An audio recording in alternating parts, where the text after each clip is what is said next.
కార్యకర్తకు నేతలకు ఉండే అనుబంధమే వేరు. తమ నేతకు ఏ చిన్న ఇబ్బంది వచ్చినా క్యాడరే ముందుంటుంది. అనుచరగణమే లీడర్కు చెవులు కళ్ళు. అలాంటి అనుచరులకు ఏదైనా ఇబ్బంది వస్తే లీడర్లు సాల్వ్ చేయడం కామన్. కానీ ఎప్పుడు తన వెంట ఉండే ఓ లోకల్ లీడర్ ఆత్మహత్యతో తీవ్ర ఆందోళనకు గురయ్యారట Jubilee Hills MLA Maganti Gopinath. Mental tension పెట్టుకుని తీవ్ర ఒత్తిడికి లోనై చివరకు చావు బతుకుల మధ్య హాస్పిటల్లో చికిత్స పొందుతున్నారు. ఆయన మరణం మాగంటిని అంతగా కలిచివేయడానికి రీజన్ ఏంటి? అనుచరుడి ఆత్మహత్యకు దారితీసిన పరిస్థితులు ఏంటి?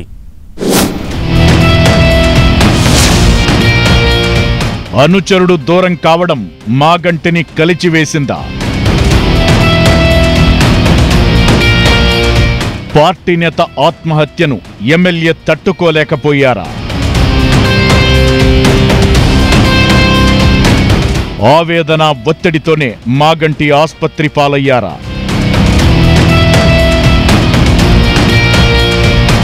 ఎమ్మెల్యే చావు బతుకుల్లో ఉండడానికి కారణమేంటి? జూబ్లీహిల్స్ ఎమ్మెల్యే మాగంటి గోపీనాథ్ చావు బతుకుల్లోకి వెళ్లేందుకు కారణమేంటి? ఆల్ ఆఫ్ సడన్ గా ఆయన ఎందుకు ఆస్పత్రి పాలయ్యారు? నియోజకవర్గంలోని రాజకీయ వివాదాలే మాగంటి ఆరోగ్యాన్ని దెబ్బతీశాయా అంటే అవుననే అంటున్నారు బీఆర్ఎస్ నేతలు, మాగంటి కుటుంబ సభ్యులు. మాగంటి గోపీనాథ్ గుండెపోటుకు గురి కావడానికి పరోక్షంగా బోరబండ కార్పొరేటర్ బాబా ఫసీయుద్దీన్ కారణమంటున్నాయి బీఆర్ఎస్ వర్గాలు. దీంతో అసలు మాగంటి బాబా మధ్య వివాదం ఏంటన్న దానిపై ఇప్పుడందరూ ఆరా తీస్తున్నారు. గతంలో బీఆర్ఎస్ పార్టీలో ఉన్న బాబా ఫసీయుద్దీన్ కు మాగంటికి గొడవ ఎక్కడ మొదలైందన్న దానిపై చర్చ జరుగుతోంది.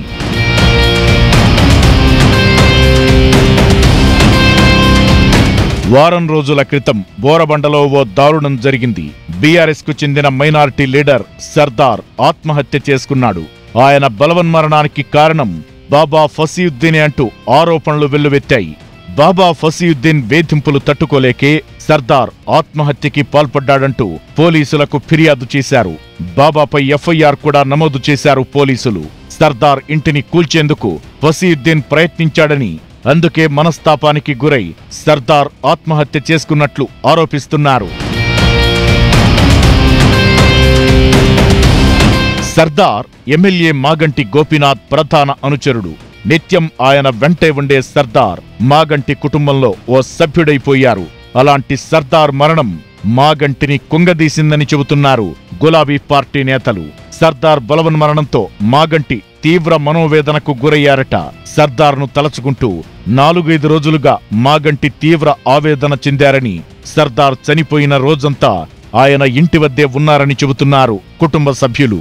ఎప్పుడూ తన వెంటే ఉండే అత్యంత సన్నిహితుడైన సర్దార్ ఆత్మహత్య చేసుకోవడాన్ని తట్టుకోలేక కృంగిపోయారట మాగంటి. కనీసం భోజనం కూడా చేయకుండా, నిద్ర కూడా పోకుండా ఎప్పుడూ సర్దార్నే తలచుకుంటూ బాధపడ్డారని అంటున్నారు. మాగంటి గోపీనాథ్ కు, ఫసీయుద్దీన్ కు బీఆర్ఎస్ లో ఉన్నప్పటి నుంచే విభేదాలుండేవి. కాంగ్రెస్ లో చేరిన తరువాత మాగంటి ప్రధాన అనుచరుడైన సర్దార్ను ఫసీయుద్దీన్ టార్గెట్ చేసినట్లు బీఆర్ఎస్ చెబుతోంది. మాగంటిని మానసికంగా దెబ్బతీసేందుకు ఫసీయుద్దీన్ సర్దార్ను వేధించాడని, ఆ వేధింపులు తట్టుకోలేకే సర్దార్ ఆత్మహత్య చేసుకున్నాడని అంటున్నారు పలువురు నేతలు. ఈ అంశంపై పోలీసులకు ఫిర్యాదు చేసినా పట్టించుకోవడం లేదని పదుల సార్లు కూకట్పల్లి ఎమ్మెల్యే మాధవరం కృష్ణారావుకు ఫోన్ చేసి ఆవేదన వ్యక్తం చేశారట మాగంటి గోపీనాథ్. ఇప్పుడైనా పోలీసులు స్పందించి యాక్షన్ తీసుకోకపోతే తమ ప్రభుత్వం వచ్చాక రియాక్షన్ మరింత సాలిడ్ గా ఉంటుందంటూ హెచ్చరిస్తున్నారు బీఆర్ఎస్ నేతలు. మరి చూడాలి ఈ వ్యవహారం ఎటు తిరిగి ఎటు వెళుతుందో.